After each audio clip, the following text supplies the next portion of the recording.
32 ಕೋಟಿ ಹೆಂಗ್ ಬಂತು ಕುಮಾರಣ್ಣ? ರಾಮರಾಜ್ ಪಂಚೆ ಮಾರಿದ್ರ ಕುಮಾರಣ್ಣ? ರಾಮರಾಜ್ ಬನೀನ್, Ramraj shirt, Ramraj brand ambassador ಆಗಿದ್ರ ಕುಮಾರಣ್ಣ? ನೀವು ಕೈಯಲ್ಲಿ ಕಟ್ಟೋ ವಾಚು 85 ವಾಚು, ಅದರ ಕಾಸ್ಟೇ ಹತ್ತತ್ರ 15-20 ಕೋಟಿ ಆಗತ್ತೆ ಕುಮಾರಣ್ಣ. ಪಾಪ ನಮ್ಮ ಬಿಡದಿ ರೈತರೆಲ್ಲ ನೀವೇನೋ ಪಂಚೆ ವೈಟ್ ಅಂಡ್ ವೈಟ್ ಕಟ್ಕೊಂಡು ರೈತರ ಮಕ್ಕಳು ಅನ್ಕೊಂಡಿದ್ದಾರೆ. ನಾನು ರೈತರಿಗೆ ಹೇಳ್ತಾ ಇದ್ದೀನಿ, ಕುಮಾರಣ್ಣನ ಪಂಚೆ ಒಂದೇ ಸಿಂಪಲ್ಲು, ಇನ್ನೆಲ್ಲ ಕಾಸ್ಟ್ಲಿ. CM ಆಗಿದ್ದಾಗ ಒಂದೊಂದು ಫೈಲ್ಗೆ ಸೈನ್ ಹಾಕಕ್ಕೂ ಒಂದೊಂದು ವಾಚ್ ತರಿಸ್ಕೊಂತ ಇದ್ರಲ್ಲ, 10 lakhs 15 lakhs, ಅದರಿಂದ ಬಂತ ಕುಮಾರಣ್ಣ.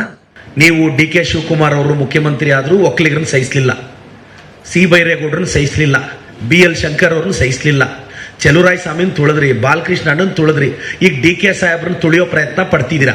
ನೀವೆಂಗೂ ನಿಮ್ಮ ಒಕ್ಕಲಿಗರನ್ನ ನೀವು ಬೆಳೆಸಲ್ಲ. ಅದು ಏನ್ ಕುಮಾರಣ್ಣ? ರಾಮನಗರದಲ್ಲಿ ಫಾರ್ಮ್ ಹೌಸ್ ಅಲ್ಲಿ ಬದನೆಕಾಯಿ ಮಾರಿ ತಗೊಂಡ್ರ? ಸೋರ್ಸ್ ಹೆಂಗೆ ಕುಮಾರಣ್ಣ? ಕುಮಾರಣ್ಣ ನಿಮ್ಮ ಮಗನ್ನ 3 ಸಲ ನಿಲ್ಸಿದ್ರು ಗೆಲ್ಲಕ್ಕಾಗ್ಲಿಲ್ಲ. ಪ್ರಧಾನಿ ಮೊಮ್ಮಗ, ಮುಖ್ಯಮಂತ್ರಿ ಮಗ ಸೋತೋದ. ಅಡ್ರೆಸ್ ಇಲ್ದೇ ಇರೋ ಒಬ್ಬ ಹುಡುಗ, ತಂದೆ ತಾಯಿ ಇಲ್ದೇ ಇರೋ ಒಬ್ಬ ಹುಡುಗ ನನ್ನ ಪಕ್ಷ ಗೆಲ್ಸ್ಕೊಂಡ್ಬಂತು. ಇದು ಕಾಂಗ್ರೆಸ್ ಪಕ್ಷದ ತಾಕತ್ತು. ಕುಮಾರಣ್ಣ ನಿಮ್ ತರ ಸಿಕ್ಕಿದ ಕಡೆ ಎಲ್ಲ ಕೈ ಚಾಚಿ ಎಲ್ಲದರಲ್ಲೂ 10%, 20%, 30%, 40%, ನೀವು ಬಿಜೆಪಿದು 40, ನಿಮ್ದು 45% ಎಲ್ಲ ತಗೊಂಡು ನಾವು 106 ಎಕರೆ ಜಮೀನು ಮಾಡಿಲ್ಲ. ನೀವು CM ಆಗಿದ್ದಾಗ ನೀವು 62 ವಾಚ್ ಕಟ್ಟಿದ್ದೀರಾ. ಆಗಿರೋ ಡೇಟ್ಗೂ ಇವ್ರಿಗೆ ಅಲಾಟ್ಮೆಂಟ್ ಆಗಿರೋ ಡೇಟ್ಗೂ ವ್ಯತ್ಯಾಸ ಇದೆ ಅಂತ ಮಾತ್ರ ಕೇಳಿರೋದು. ನಾನು ಲಾಸ್ಟ್ ಡೇಟ್ಗೆ ಮುಂಚೆನೇ ನನಗೆ ಅಲಾಟ್ ಆಗೋಗ್ಬಿಟ್ಟಿದ್ಯಂತೆ ಅನ್ನೋದು ಅವ್ರು ಕೇಳ್ತಾ ಇರೋದು, ಯಾರೋ ಕುಮಾರಣ್ಣನ ಫಾಲೋಯರ್ಸ್. ಈಗ ಹೈಕೋರ್ಟ್ ನಮ್ಗೆ ಏನ್ ಕೇಳಿದೆ? ನಮ್ಮನ್ನ ಎಕ್ಸ್ಪ್ಲನೇಷನ್ ಕೇಳಿದೆ. ಕುಮಾರಣ್ಣ ಚಾಟಿ ಬೀಸೋದಲ್ಲ, ಅದು ನೋಟಿಸ್ ಕೊಟ್ಟು ನೋಡಪ್ಪ ಇಂಥವ್ರು ನಿಮ್ ಬಗ್ಗೆ ಆರೋಪ ಮಾಡ್ತಿದ್ದಾರೆ, ನೀನ್ ಎಕ್ಸ್ಪ್ಲನೇಷನ್ ಕೊಡು. ಈಗ ನಾನು ಹೈಕೋರ್ಟ್ಗೆ ರಿಟರ್ನ್ ಸಬ್ಮಿಷನ್ ನಾಳೆ ಕೊಡ್ತೀನಿ, ಇನ್ನು 15 ದಿನದಲ್ಲಿ ಕೇಸ್ ಗೆಲ್ತೀನಿ, ನನ್ನ ಜಾಗ ನನಗೆ ರಿಜಿಸ್ಟ್ರೇಷನ್ ಮಾಡಿಸ್ಕೊಂತೀನಿ. ಈಗ ನಾನು ಕುಮಾರಣ್ಣನ ಕೇಳೋ ಪ್ರಶ್ನೆ ಇಷ್ಟೇ. ಈಗ ನೀವು ಬೆಳಗ್ಗೆ ಟ್ವೀಟ್ ಮಾಡಿದ ತಕ್ಷಣ ನಾನು 12:30 ಪ್ರೆಸ್ ಮೀಟ್ ಮಾಡಿ ನೋಡಿ ಡಾಕ್ಯುಮೆಂಟ್ಸ್ನ ಎಲ್ಲ ಜೆರಾಕ್ಸ್ ಹಾಕಿ ನಮ್ಮ ಪತ್ರಕರ್ತರಿಗೆ ಕೊಡ್ತೀನಿ. ಅದರಲ್ಲಿ ಏನಾದರೂ ಇರ್ರೆಗ್ಯುಲಾರಿಟಿ ಇದ್ರೆ ಇವತ್ತೇ ಪತ್ರಕರ್ತರು ನನ್ನನ್ನು ಎಕ್ಸ್ಪೋಸ್ ಮಾಡಬಹುದು.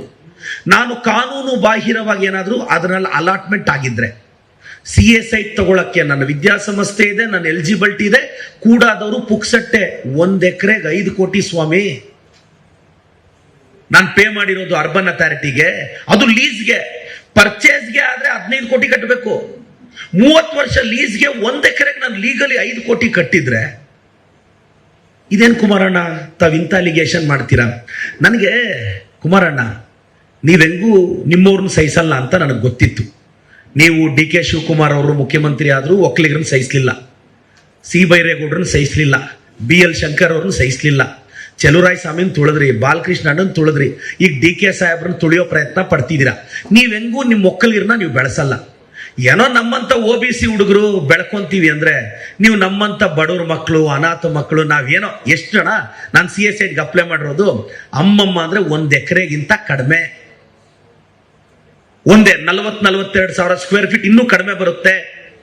ಚಿಕ್ಕಬಳ್ಳಾಪುರದಲ್ಲಿ ಅದಕ್ಕೆ ನಾನು ಆಲ್ರೆಡಿ 25 ಲಕ್ಷ ಫಸ್ಟ್ ಇನ್ಸ್ಟಾಲ್ಮೆಂಟ್ ಕಟ್ಟಿದ್ದೀನಿ. ಕಾನೂನು ರೀತಿ ಇದೆ. ಹೈಕೋರ್ಟ್ ಅಲ್ಲಿ 15 ದಿನದಲ್ಲಿ ನಾನು ಇದು ಕೇಸ್ ಗೆಲ್ತೀನಿ. ಅವ್ರು ನನ್ನನ್ನು ಎಕ್ಸ್ಪ್ಲನೇಷನ್ ಕೇಳಿದ್ದಾರೆ, ಚಾಟಿ ಬೀಸಿಲ್ಲ. ಕುಮಾರಣ್ಣ ನೀವು ಮಾತ್ರ 106 ಎಕರೆ ಮಾಡ್ಬೋದು, ನಾವೊಂದು ವಿದ್ಯಾಸಂಸ್ಥೆ ಒಂದು CA ಸೈಟ್ ಮಾಡ್ಕೋಬಾರ್ದು. ನೀವು ನಿಮ್ಮ ಶ್ರೀಮತಿಯವರ ಹೆಸರು 32 ಎಕರೆ ಬಿಡದಿಯಲ್ಲಿ ತಗೋಬಹುದು. ಕುಮಾರಣ್ಣ ನೀವು ಮುಖ್ಯಮಂತ್ರಿಗಳಾಗಿದ್ದಾಗ ನಾನು ನಿಮ್ಮನ್ನು ಗಮನಿಸ್ತಿದ್ದೆ. ನೀವು CM ಆಗಿದ್ದಾಗ ನೀವು 62 ವಾಚ್ ಕಟ್ಟಿದ್ದೀರಾ. ನಾನು ಕ್ಯಾಲ್ಕುಲೇಟ್ ಮಾಡಿದ್ದೀನಿ, ನಿಮ್ಮ ಕೈಯಲ್ಲಿ ನಾನು 62 ವಾಚ್ ನಾನು ತುಂಬಾ ಸೂಕ್ಷ್ಮವಾಗಿ ಗಮನಿಸಿದ್ದೀನಿ.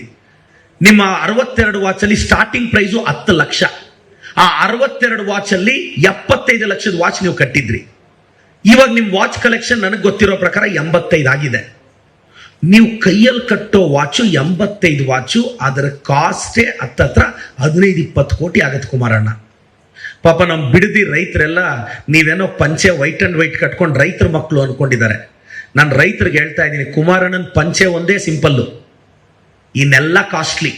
ಅವ್ರ ಜಮೀನ್ ಕಾಸ್ಟ್ಲಿ, ಫಾರ್ಮ್ ಹೌಸ್ ಕಾಸ್ಟ್ಲಿ, ಅವ್ರ ವಾಚ್ ಕಾಸ್ಟ್ಲಿ, ಅವ್ರು ಓಡಾಡೋ ಕಾರ್ ಕಾಸ್ಟ್ಲಿ, ಅವ್ರ ಮನೆ ಕಾಸ್ಟ್ಲಿ, ಎಲ್ಲ ಕಾಸ್ಟ್ಲಿ. ಕುಮಾರಣ್ಣ ಈಗ ನೀವು ಟ್ವೀಟ್ ಮಾಡಿ ಅಲಿಗೇಷನ್ ಮಾಡಿದ್ರಲ್ಲ, ನನಗೇನಾದ್ರೂ ಅಭದ್ರತೆ ಭಯ ಇದ್ದಿದ್ರೆ ನನ್ನ ಡಾಕ್ಯುಮೆಂಟ್ ಮೀಡಿಯಾದವ್ರು ಕೊಟ್ಟಿದ್ದೀನಿ. ಈಗ ಇದನ್ನ ಅವ್ರಿಗೂ ಅಫಿಷಿಯಲ್ಸ್ ಟಚ್ ಇರ್ತಾರೆ, ದಯವಿಟ್ಟು ಅದನ್ನ ತನಿಖೆ ಮಾಡಿಸ್ಲಿ. ಈಗ ಹೈಕೋರ್ಟ್ ಕೊಟ್ಟರು ನೋಟಿಸ್ಗೆ ನಾನು ರೀಪ್ಲೈ ಕೊಡ್ತೀನಿ. ಅದಿನ್ನೂ ಪ್ರಾಪರ್ಟಿ ನಾನು ರಿಜಿಸ್ಟರ್ ಮಾಡ್ಕೊಂಡಿಲ್ಲ. ಹೈಕೋರ್ಟ್ ಹೇಳಿರೋದು ಸ್ಟೇಟಸ್, ನಾನೆಲ್ಲೋ ರಿಜಿಸ್ಟರ್ ಮಾಡ್ಕೊಂಡು ಒಂದು ಕಾಲೇಜ್ ಕಟ್ಬಿಡ್ತೀನಿ, 4 ಕಾಸು ಸಂಪಾದಿಸ್ಕೊಂಡ್ಬಿಡ್ತೀನಿ, ಒಬ್ಬ OBC ಹುಡುಗ ಬಂದ್ಬಿಟ್ರೆ ಕಷ್ಟ ಆಗುತ್ತೆ ಅನ್ನೋದು ಕುಮಾರಣ್ಣನ ಬಾಧೆ. ಬಿಡ್ ಕುಮಾರಣ್ಣ, ನಮ್ಮ ಮನೆ ಬರಹ, ನಾವು ಶೋಷಿತರು, ನಾವು OBCಗಳು, ನಮ್ಮನ್ನು ಯಾವತ್ತೂ ತುಳಿಯೋದೆ, ನಾವು ತುಳಿಸ್ಕೊಳ್ಳೋದಿಕ್ಕೆ ಅರ್ಹರು ನಾನು ಅನ್ಕೊಂತೀನಿ. ನಿಮ್ಮ ಸಮುದಾಯದ ಒಕ್ಕಲಿಗರು ಬೆಳೀತಿದ್ರೆ ಯಾಕೆ ಕುಮಾರಣ್ಣ ತುಳಿತಾ ಇದೆಯಾ? ಪ್ರಧಾನಿ ಮಗ ಮುಖ್ಯಮಂತ್ರಿ ಆಗ್ಬೋದು, ಪ್ರಧಾನಿ ಮಗ PWD ಮಿನಿಸ್ಟರ್ ಆಗ್ಬೋದು, ಪ್ರಧಾನಿ ಮೊಮ್ಮಗ MP ಆಗ್ಬೋದು, ಬೇರೆಯವ್ರ ಮಕ್ಕಳು ಕನಕಪುರದ ರೈತನ ಮಗ ಈ ಸ್ಟೇಟ್ಗೆ CM ಆಗಬಾರ್ದು. ಇದ್ಯಾವ ನ್ಯಾಯ ಕುಮಾರಣ್ಣ? ಕುಮಾರಣ್ಣ ನಿಮ್ಮ ಮಗನ್ನ 3 ಸಲ ನಿಲ್ಸಿದ್ರು ಗೆಲ್ಲಕ್ಕಾಗ್ಲಿಲ್ಲ. ಪ್ರಧಾನಿ ಮೊಮ್ಮಗ ಮುಖ್ಯಮಂತ್ರಿ ಮಗ ಸೋತೋದ. ಅಡ್ರೆಸ್ ಇಲ್ದೇ ಇರೋ ಒಬ್ಬ ಹುಡುಗ, ತಂದೆ ತಾಯಿ ಇಲ್ದೇ ಇರೋ ಒಬ್ಬ ಹುಡುಗ ನನ್ನ ಪಕ್ಷ ಗೆಲ್ಸ್ಕೊಂಡ್ಬಂತು. ಇದು ಕಾಂಗ್ರೆಸ್ ಪಕ್ಷದ ತಾಕತ್ತು. ನೀವೆಲ್ಲ ಏನೋ ನಮ್ಮ ಬಾಯಿ ಕಟ್ಟಾಕ್ಬೋದು ಇಂಥ ಅಲಿಗೇಷನ್ ಮಾಡಿಸಿದ್ರೆ ಅಂತ. ಇದಕ್ಕೆಲ್ಲ ಹೆದರಿ ರಾಜಕಾರಣಕ್ಕೆ ಬರ್ತೀವ ಕುಮಾರಣ್ಣ? ಕುಮಾರಣ್ಣ, ನೀವೊಂದು ಅಲಿಗೇಷನ್ ಮಾಡಿದ ತಕ್ಷಣ ಭಯ ಬೀಳಕ್ಕೆ ನಮ್ಮಪ್ಪ ಏನು ಪ್ರೈಮ್ ಮಿನಿಸ್ಟರ್ ಅಲ್ಲ ಕುಮಾರಣ್ಣ. ನಮ್ಮಪ್ಪ ಫಾರ್ಮರು, ನಾನು ರೈತನ ಮಗ. ನಿಮ್ಮ ಥರ ವೈಟ್ ಅಂಡ್ ವೈಟ್ ಹಾಕೊಂಡು ರೈತ ಅಂತ ಬಿಲ್ಡಪ್ ಕೊಡೋ ರೈತನ ಮಗ ಅಲ್ಲ ನಾನು. ನೀವೀಗ ನನಗಿರೋ ಮಾಹಿತಿ ಪ್ರಕಾರ ನಿಮ್ಗೊಂದು 700-800 ಎಕರೆ ಜಮೀನಿದೆ ಅಲ್ಲ ಕುಮಾರಣ್ಣ? ಅದು ಏನ್ ಕುಮಾರಣ್ಣ, ರಾಮನಗರದಲ್ಲಿ ಫಾರ್ಮ್ ಹೌಸ್ ಅಲ್ಲಿ ಬದನೆಕಾಯಿ ಮಾರಿ ತಗೊಂಡ್ರ? ಸೋರ್ಸ್ ಹೆಂಗೆ ಕುಮಾರಣ್ಣ? ಬಿಡದಿ ರೈತರಿಗೆ ಕೇಳ್ತಾ ಇದ್ದೀನಿ. ಬಿಡದಿಯಲ್ಲಿ ಅನಿತಕ್ಕದು 32 ಎಕರೆ ಜಮೀನಿದೆ. ಇದು ನಾನು ಹೇಳಿದ್ದಲ್ಲ, ನೆನ್ನೆ ಅನಿತಕ್ಕ ಅವರೇ ಹೇಳಿದ್ದು ಬಿಡದಿಯಲ್ಲಿ 32 ಎಕರೆ ಇದೆ ಅಂತ. ಕುಮಾರಣ್ಣ, 32 ಎಕರೆ 1 ಕೋಟಿ ರೂಪಾಯಿ ಅನ್ನೋಣ ಬಿಡದಿ ಹತ್ರ ನೀವು ತಗೊಂಡಾಗ. 32 ಕೋಟಿ ಹೆಂಗ್ ಬಂತು ಕುಮಾರಣ್ಣ? ರಾಮರಾಜ್ ಪಂಚೆ ಮಾರಿದ್ರ ಕುಮಾರಣ್ಣ? ರಾಮರಾಜ್ ಬನೀನ್, Ramraj shirt, Ramraj brand ambassador ಆಗಿದ್ರ ಕುಮಾರಣ್ಣ? ಇಲ್ಲ ನಿಮ್ ಫಾರ್ಮ್ ಹೌಸ್ ಅಲ್ಲಿ ಬದನೆಕಾಯಿ ಬೆಳೆಯುತ್ತಲ್ಲ, ಅದಕ್ಕೇನಾದ್ರೂ ರೇಟ್ ಜಾಸ್ತಿ ಬಂದಿತ್ತ ಕುಮಾರಣ್ಣ? ಇಲ್ಲ ನಿಮ್ಮ ಹತ್ರ ಇರೋ ವಾಚ್ಗಳೆಲ್ಲ ಇತ್ತಲ್ಲ, CM ಆಗಿದ್ದಾಗ ಒಂದೊಂದು ಫೈಲ್ಗೆ ಸೈನ್ ಹಾಕಕ್ಕೂ ಒಂದೊಂದು ವಾಚ್ ತರಿಸ್ಕೊಂತ ಇದ್ರಲ್ಲ, 10 lakhs 15 lakhs, ಅದರಿಂದ ಬಂತ ಕುಮಾರಣ್ಣ? ಅದೇ ಬಳ್ಳಾರಿಯಿಂದ ಕಿಕ್ ಬ್ಯಾಕ್ ಬಂತಲ್ಲ ಕುಮಾರಣ್ಣ, ಆವಾಗ ಟಾಟಾ ಸುಮೋದಲ್ಲಿ, ಅದ್ರಲ್ಲಿ ತಗೊಂಡ್ರ ಕುಮಾರಣ್ಣ? ಡಿನೋಟಿಫಿಕೇಶನ್ ಅಲ್ಲಿ ಹೊಡೆದ್ರಂತಲ್ವಾ, ಅದ್ರಲ್ಲಿ ತಗೊಂಡ್ರ ಕುಮಾರಣ್ಣ? ಕುಮಾರಣ್ಣ, ನೀವು ಹೇಳಿದಕ್ಕೆ ನಾನು ಉತ್ತರಿಸ್ತಾ ಇದ್ದೀನಿ. ಇದಕ್ಕೆ ಆನ್ಸರ್ ಮಾಡ್ಬಿಟ್ರೆ ನಾವು ಕುಮಾರಣ್ಣ ಅವ್ರ ಇಂಟಿಗ್ರಿಟಿನ ಪ್ರಶ್ನೆನೇ ಮಾಡಲ್ಲ. ಪ್ರಧಾನಿಗಳೇ ಬಿಡದಿ ಟೌನ್ಶಿಪ್ನ ಅಪ್ರಿಷಿಯೇಟ್ ಮಾಡಿದ್ರೆ ಇವರೆಲ್ಲ ರಾಜಕೀಯ ಬೇಳೆ ಬಯಸ್ಕೊಂತಾರೆ, ರಾಜಕೀಯ ಬೇಳೆ ಬಯಸ್ಕೊಳಕ್ ಬರ್ತಾರೆ. ನಾನು ರಾಜ್ಯದ ಜನತೆಗೆ ಹೇಳ್ತಾ ಇದ್ದೀನಿ, ನಾನು ಪರಿಶ್ರಮ ನೀಟ್ ಅಕಾಡೆಮಿ ಮುಖ್ಯಸ್ಥ. ಇವರು ಪದೇ ಪದೇ ನಮ್ಮನ್ನು ಟಾರ್ಗೆಟ್ ಮಾಡ್ತಾರೆ, ನಾನು ಕ್ಲಾರಿಫಿಕೇಶನ್ ಕೊಡ್ತೀನಿ. ನಂದು 2 ವಿದ್ಯಾಸಂಸ್ಥೆ ಇದೆ. ಒಂದು ಪರಿಶ್ರಮ ನೀಟ್ ಅಕಾಡೆಮಿ. ಪರಿಶ್ರಮ ನೀಟ್ ಅಕಾಡೆಮಿ ಅಂದ್ರೆ ಅದೊಂದು ಪ್ರೈವೇಟ್ ಲಿಮಿಟೆಡ್ ಕಂಪನಿ. ನಾನೊಂದು ಮಗು ಹತ್ರ 3 ಲಕ್ಷ ಫೀಸ್ ತಗೊಂಡ್ರೆ ಅದಕ್ಕೆ 54,000 GST ಕಟ್ತೀನಿ. ಕುಮಾರಣ್ಣನ ಫ್ಯಾಮಿಲಿ ಕಟ್ಟೋ ಇನ್ಕಮ್ ಟ್ಯಾಕ್ಸ್ ಗಿಂತ ನಾನು ಕಟ್ಟಿರೋ GST ಜಾಸ್ತಿ. ರಾಜ್ಯದ ಇನ್ಫಾರ್ಮೇಶನ್ ಕೇಳ್ತಾ ಇದ್ದೀನಿ. ಕುಮಾರಣ್ಣ, ನೀವೆಲ್ಲ ಫೈಲ್ ಮಾಡೋ IT ಗಿಂತ ನನ್ನ GST ಜಾಸ್ತಿ. ಪ್ರೈವೇಟ್ ಲಿಮಿಟೆಡ್ ಅಲ್ಲಿ ನಾನು 3 ಲಕ್ಷ ಫೀಸ್ ತಗೊಂತೀನಿ, ಅದಕ್ಕೆ 54,000 GST ಕಟ್ತೀನಿ. ಅದಾದ್ಮೇಲೆ ಒಂದು ಮಗುಗೆ ಒಂದು 20,000 ರೂಪಾಯಿ ಉಳಿಸ್ತೀನಿ ಅನ್ಕೊಳ್ಳಿ. ಆ 20,000 ರೂಪಾಯಿಗೆ ಮತ್ತೆ 25.1% ಇನ್ಕಮ್ ಟ್ಯಾಕ್ಸ್ ಕಟ್ತೀನಿ. ಅದಾದ್ಮೇಲೆ ಒಂದು ಮಗುಗೆ 10,000 15,000 ಉಳಿದ್ರೆ ಅದು ನನ್ನ ಪ್ರಾಫಿಟ್. ಇದು ಪ್ರೈವೇಟ್ ಲಿಮಿಟೆಡ್, ಇದು ಬೇರೆ. ಅಂದ್ರೆ ನಾನು ತಗೊಳ್ಳೋ 1 ಲಕ್ಷಕ್ಕೆ ಸರಿಸುಮಾರು 40,000 ಟ್ಯಾಕ್ಸ್ ಕಟ್ತೀನಿ ಕುಮಾರಣ್ಣ, ಟ್ಯಾಕ್ಸ್ ಕಟ್ತೀನಿ. ಇದು ಪ್ರೈವೇಟ್ ಲಿಮಿಟೆಡ್. ಇನ್ನೊಂದು ಪರಿಶ್ರಮ ಎಜುಕೇಶನ್ ಟ್ರಸ್ಟ್. ಈ ಟ್ರಸ್ಟ್ ಏನು ಅಂದ್ರೆ, ನೀವು ಕರ್ನಾಟಕದಲ್ಲಿ ಕಾನೂನು ಹೆಂಗಿದೆ ಅಂದ್ರೆ, ನೀವು PU ಕಾಲೇಜ್ ಮಾಡಬೇಕು ಅಂದ್ರೆ ನೀವು ಟ್ರಸ್ಟ್ ಅಲ್ಲೇ ಮಾಡಬೇಕು, ಇದು ಕಾನೂನು. ಸೊ ನಾನು ಕೆಲವು ವರ್ಷಗಳಿಂದ 5-6 ವರ್ಷದಿಂದ ನಾನು ಟ್ರಸ್ಟ್ ಓಪನ್ ಮಾಡ್ತೀನಿ. ಆ ಪರಿಶ್ರಮ ಎಜುಕೇಶನ್ ಟ್ರಸ್ಟ್ ಮುಖಾಂತರ ಕರ್ನಾಟಕ PU ಬೋರ್ಡ್ ಅಲ್ಲಿ ಪರಿಶ್ರಮ PU ಕಾಲೇಜ್ ಅಂತ ಪರ್ಮಿಷನ್ ತಗೊಂತೀನಿ. ಆ PU ಕಾಲೇಜ್ ಮಕ್ಕಳಿಗೆ ಕಾಲೇಜ್ ನಡೆಸ್ತೀನಿ. ಒಂದು 2,000-3,000 ಮಕ್ಕಳು ನಮ್ಮಲ್ಲಿ ಹಾಸ್ಟೆಲ್ ಇದ್ದಾರೆ. ಆ ಮಕ್ಕಳಿಗೋಸ್ಕರ ಬೆಂಗಳೂರು BBMP ಅಲ್ಲಿ 16 ಬಿಲ್ಡಿಂಗ್ಗಳಿಗೆ PG ಪರ್ಮಿಷನ್ ತಗೊಂಡಿದ್ದೀನಿ.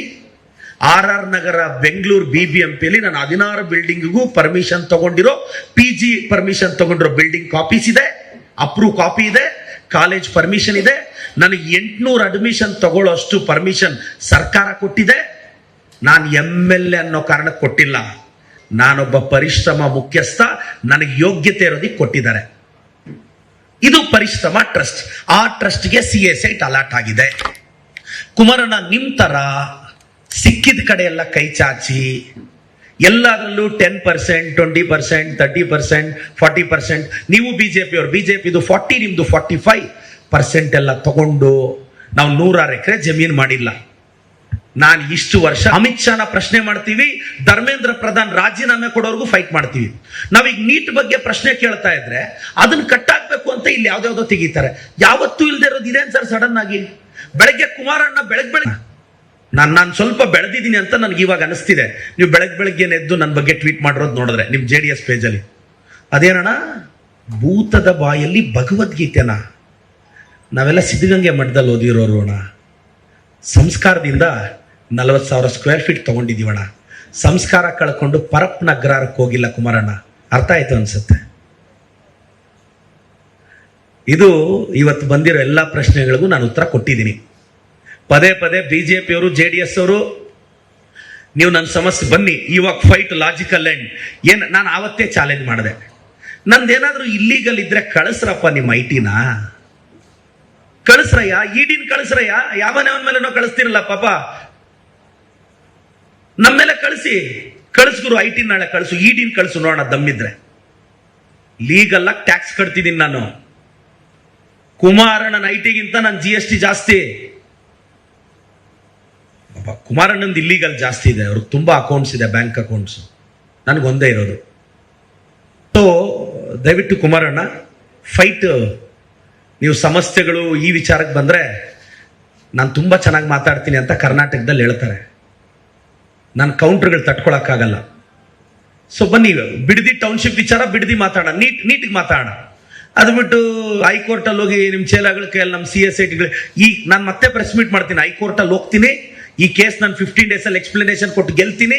ನಮ್ಮ ಕುಮಾರಣ್ಣನಿಗೋಗಿ ಒಂದು ಸ್ವೀಟ್ ಕೊಟ್ಟು ಬರ್ತೀನಿ. ಮತ್ತೆ ನನಗೆ ಬಹಳ ಖುಷಿ ಆಗ್ತಿದೆ, ನಾನು ಚಿಕ್ಕಬಳ್ಳಾಪುರದಲ್ಲಿ ಪರಿಶ್ರಮ PU ಕಾಲೇಜ್ ಆಗ್ತಿದೆ ಅಂತ ಮೋಸ್ಟ್ಲಿ ನನಗೆ ಎಷ್ಟು ಅಡ್ವರ್ಟೈಸ್ಮೆಂಟ್ ಕೊಡ. ನೀನು ಒಕ್ಕಲಿಗರನ್ನೆಲ್ಲ ತುಳಿದಾಕಿದ್ಯಾ ಎಲ್ರೂ. ಏನೋ ಒಂದು OBC ಅವ್ರನ್ನ ಬಿಟ್ಬಿಡು ಕುಮಾರಣ್ಣ, ನಮ್ಮ ಪಾಡಿಗೆ ನಾವು ಜೀವನ ಮಾಡ್ತೀವಿ. ನೀವು ಅದಕ್ಕೂ ಅಡ್ಡ ಬಂದ್ರೆ ಏನು ಮಾಡೋದು ಕುಮಾರಣ್ಣ?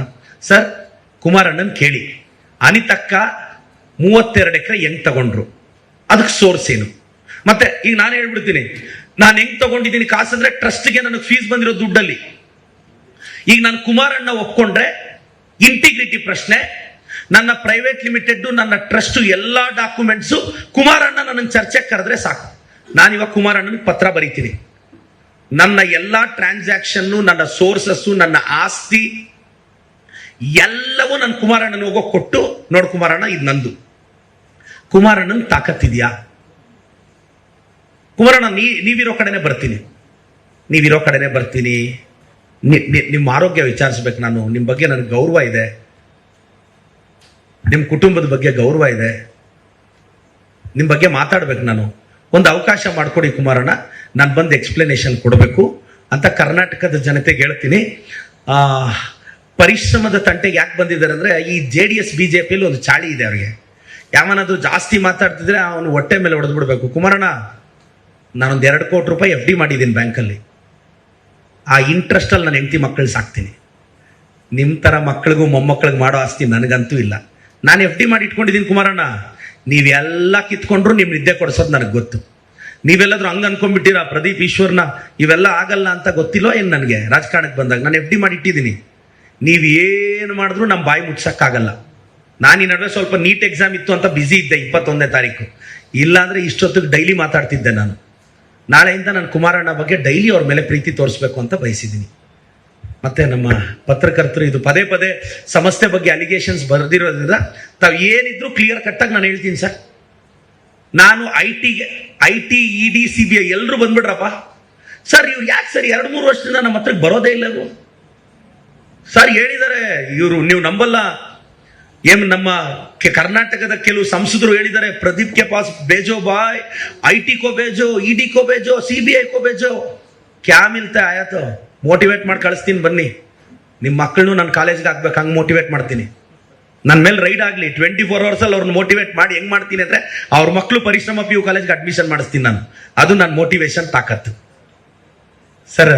ನಮ್ಮ ಪತ್ರಕರ್ತರು ಒಂದಷ್ಟು ಪ್ರಶ್ನೆ ಕೇಳ್ಬಿಡಿ ಸರ್. ಇದು ಪದೇ ಬರ್ತಾ ಇರೋದ್ರಿಂದ ನೋಡಿ. ನಾನೀಗ ನೀಟ್ ಬಗ್ಗೆ ನೀವು ನಂಬಲ್ಲ ಸರ್, ನೀಟ್ ಬಗ್ಗೆ ದೊಡ್ಡ ಹೋರಾಟ ಮಾಡ್ತಿದೀವಿ ಬೆಂಗಳೂರಲ್ಲಿ. ನಿನ್ನೆ ಮೊನ್ನೆ ಎಲ್ಲ ನಾನು ನಮ್ಮ ಮಂಜುನಾಥ್ ಅವರೆಲ್ಲ ಮೀಟ್ ಮಾಡಿದ್ವಿ. ಇದು ಬಹಳ ದೊಡ್ಡ ಮಟ್ಟದ ಹೋರಾಟ. ಇದು ಡಿಸ್ಕಷನ್ ನಡೆದಿದ ತಕ್ಷಣ ಇವತ್ತು ರಾತ್ರಿ ಬೆಳಗ್ಗೆನೆ ಟ್ವೀಟ್ ಮಾಡ್ಬಿಡ್ತಾರೆ ಇವರು. ಸರ್ ಓಕೆ, ಕುಮಾರಸ್ವಾಮಿ ವಿರುದ್ಧ ಕಾನೂನು ಹೋರಾಟ ಮಾಡ್ತೀರಾ ಸರ್? ನೋಡಿ, ಮಾನ ಮರ್ಯಾದೆ ಇರೋರ ಮೇಲೆ ಫೈಟ್ ಮಾಡಬೇಕು. ನಾನು ಮಾನ ಮರ್ಯಾದೆ ಇರೋರ ಮೇಲೆ ಜೊತೆ ಫೈಟ್ ಮಾಡಕ್ಕೆ ಇಷ್ಟಪಡ್ತೀನಿ ಅಷ್ಟೇ ಸರ್. ನಾನು ಕುಮಾರಣ್ಣ ಅವರು ದೊಡ್ಡವರು ಸರ್, ಅವರು ಮಾಜಿ ಮುಖ್ಯಮಂತ್ರಿಗಳು, ನಾನೆಲ್ಲಿ. ಬಟ್ ಏನು ಅಂದ್ರೆ ಕುಮಾರಣ್ಣನಲ್ಲಿ ನನಗೆ ಇಷ್ಟ ಆಗೋ ನೇಚರ್ ಏನು ಅಂದ್ರೆ, ತುಂಬಾ ಸಾಮಾನ್ಯ ಕುಟುಂಬದ ನಮ್ಮಂತ ಹುಡುಗರನ್ನು ಮುಗಿಸ್ಬೇಕು ಅಂತ ಪ್ರಯತ್ನ ಪಡ್ತಾರಲ್ಲ, ಅದು ಈಗ ಅವ್ರದ್ದೇನು ಅಂದ್ರೆ, ಅವರು ಶ್ರೀಮಂತರನ್ನೇ ಅಲ್ಲ, ಒಕ್ಕಲಿಗರನ್ನು ಉಳಿಸಲ್ಲ,